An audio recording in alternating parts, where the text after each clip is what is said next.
padroeira de um povo a lutar, a gente mineira te quer exaltar, não só lá na serra. Amado irmão, amada irmã, saúde e paz.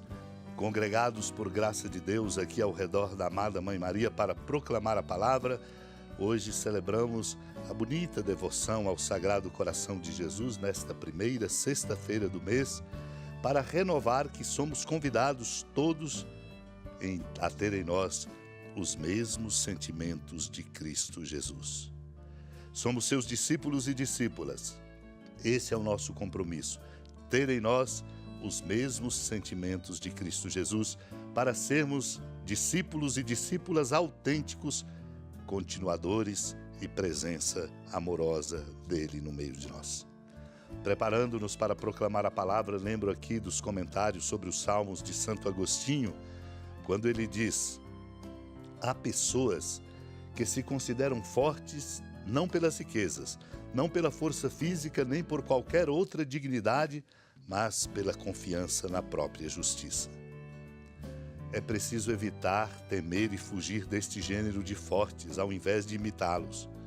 Confiam não em seu corpo, não em suas riquezas, não em sua estirpe, nem em suas honrarias, mas, repito, diz Santo Agostinho, presumem de sua própria justiça. Aliás, quem não constata ser tudo isto fugidio, frágil e passageiro, exposto à usura do tempo, quem não considera isso?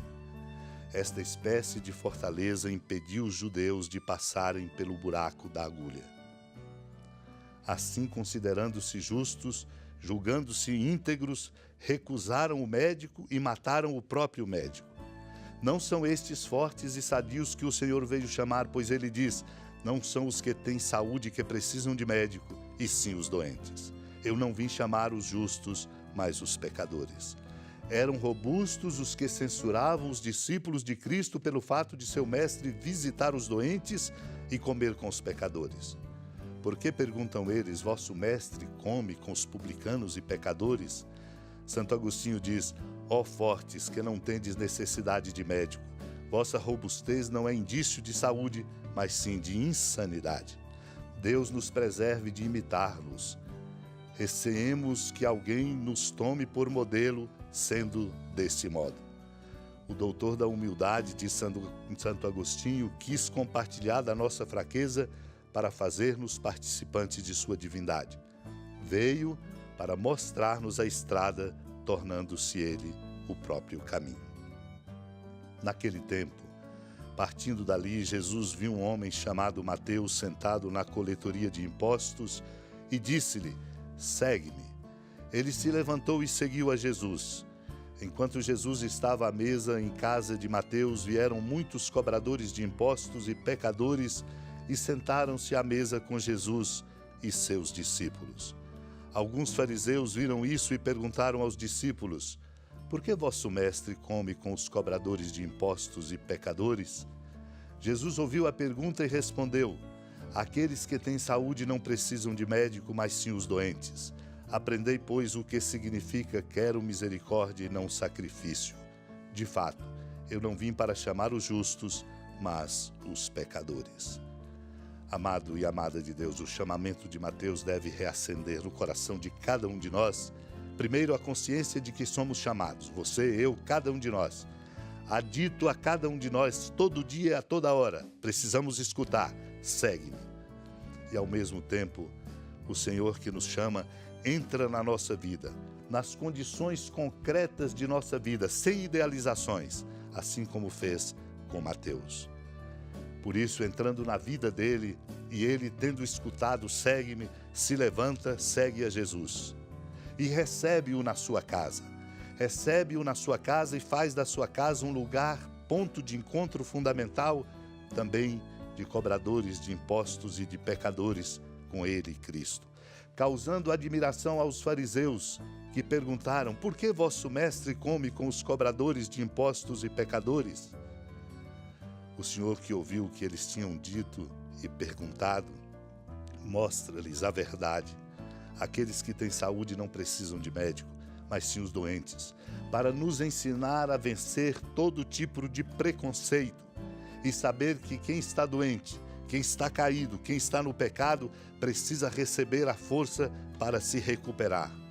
Por isso diz: quero misericórdia e não sacrifício, porque é a misericórdia que nos resgata. De fato, ele diz: não vim para os justos, mas para os pecadores. Santo Agostinho ainda nos diz, e lembro aqui, há pessoas que se consideram fortes, não pelas riquezas, não pela força física, ou por outra qualquer dignidade, mas pela confiança na própria justiça. É preciso evitar, temer e fugir desse gênero de fortes, ao invés de imitá-los. Supliquemos a graça da humildade e de não sermos fortes como estes que pretendem muito da sua própria justiça, confiados que devemos viver na graça de Deus e a ela abertos para nos converter. Supliquemos. Senhora da piedade, Mãe Virgem do Cristo Deus.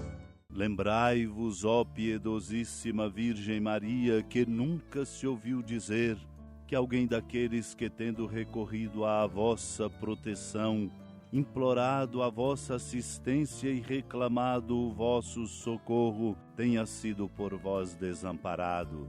Animado com igual confiança, a vós recorro, ó Virgem das Virgens, e gemendo sob o peso dos meus pecados, me prostro a vossos pés. Não desprezeis as minhas súplicas, ó Mãe do Verbo encarnado, mas dignai-vos de as ouvir propícia e de me alcançar o que vos peço. Amém. Feliz padroeira de um povo a lutar, a gente mineira te quer exaltar, não só lá na serra, tu és esplendor de toda esta terra, também és fulgor. Amado irmão, amada irmã, com alegria, do Santuário Basílica da Padroeira do Estado de Minas Gerais, a Senhora da Piedade, que da sua casa de clemência e bondade nos acompanhe e nos abençoa do alto da serra, magnífica arquitetura divina, a bênção de Deus, amor misericordioso, Pai, Filho e Espírito Santo, desça sobre sua família, sustente sua vida, proteja sua casa, fecunde o caminho missionário de nossa igreja, nos encha de sabedoria e permaneça conosco para sempre. Amém. Feliz padroeira de um povo a